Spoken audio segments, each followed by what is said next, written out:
Jews. You see what I'm saying? The Jews was motherfuckers that exploited us. You see what I'm saying? After Farrakhan, the anti-Semitism in America goes along with Farrakhan. You understand what I'm saying? That is an invention by the Jews, and he got paid off for the Jews to say that. And as a result, because of that, we can't say anymore, can you document history where we were antagonistic against you? Can't say that no more, because Farrakhan brought that to the table. You see what I'm saying? Not only did he bring it to the table, Khalid finished it. Now, to show you what I'm talking about here. There was a guy, there was a St. Martin's Press was doing it, they did a book on Malcolm, and they came in and said, well look, everything Malcolm said, he gives praise to Elijah Muhammad. Why don't we do a book on Elijah Muhammad? So they did 2 books on Elijah Muhammad. One in 97 and one in 99. First one is called Original Man, Elijah Muhammad, Original Man. The other one is called The Last Days of the Nation of Islam. And these are books on Elijah Muhammad. So when they asked the guy that did the actual book, you only need the title. One is called The Original Man, Life and Times of Elijah Muhammad. And the other one is called The Last Days of the Nation of Islam.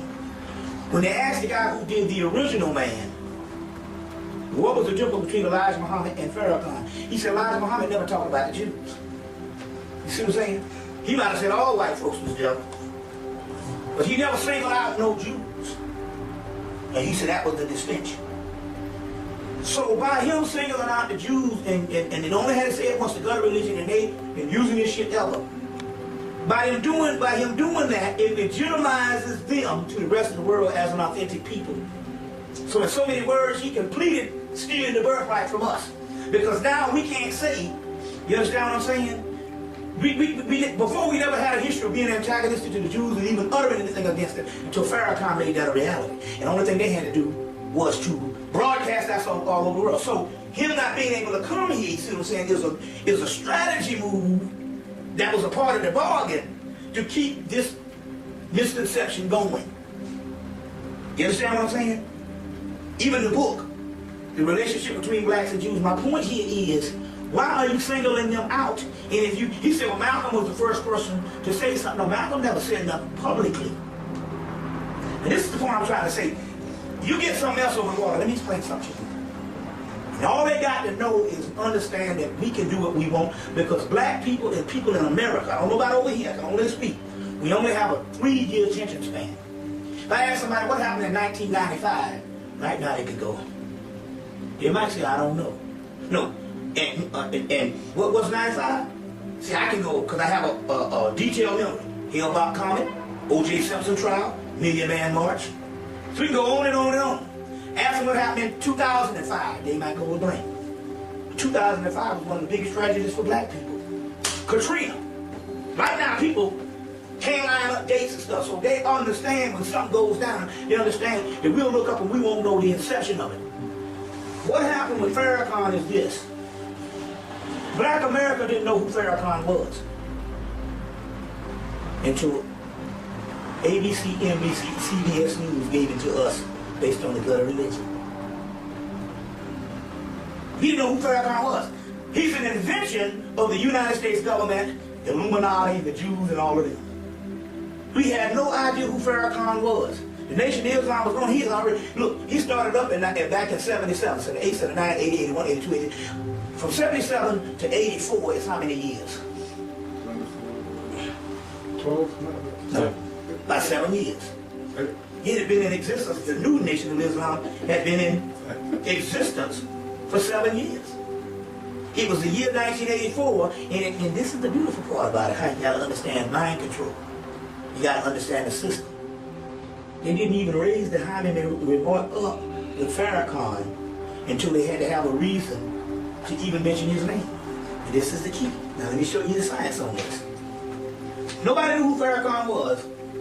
Jesse Jackson announces that he's running for president in 93, 83, 84, he goes into the primary, and somewhere during that summer, Farrakhan does the Hemmitt report. Not the High. That was that was Jesse Jackson. Farrakhan does the gutter religion remark. Thus, they have a reason to air him on public TV because Farrakhan was associated with Jesse Jackson in the Chicago politics. And we get to know who Farrakhan is, and then there's another thing about it. It costs a minimum. It cost at that time, back in 1985, a minimum of $25,000 to rent out the Madison Square Garden. It's no, well, we'll pay you after it's over. We're not getting paid on do. You got to rent out in advance, months in advance, maybe years in advance, maybe about a year in advance to get that venue because you got to line it up with basketball shows. And, you see what I'm saying? And different arenas. Where did he get the money if he's an unknown dude who's struggling? Where did he get the money to start renting out Madison Square Garden? And every place that he went was big venues. He started, how do you get the money? You don't have a hit record out. You don't have no promoters and producers. You can't sell enough bean pies because they're about in the newspaper because at this particular time they're obscure. Nobody knows who they are. Even after the gutter religion remark, people didn't know who they were. How do you get money to start renting out the Madison Square Garden and all these other venues? That's a minimum of $25,000 and different things like that. You see what I'm saying? How do you get the money to do that? Now there's somebody. I just got paid $60,000.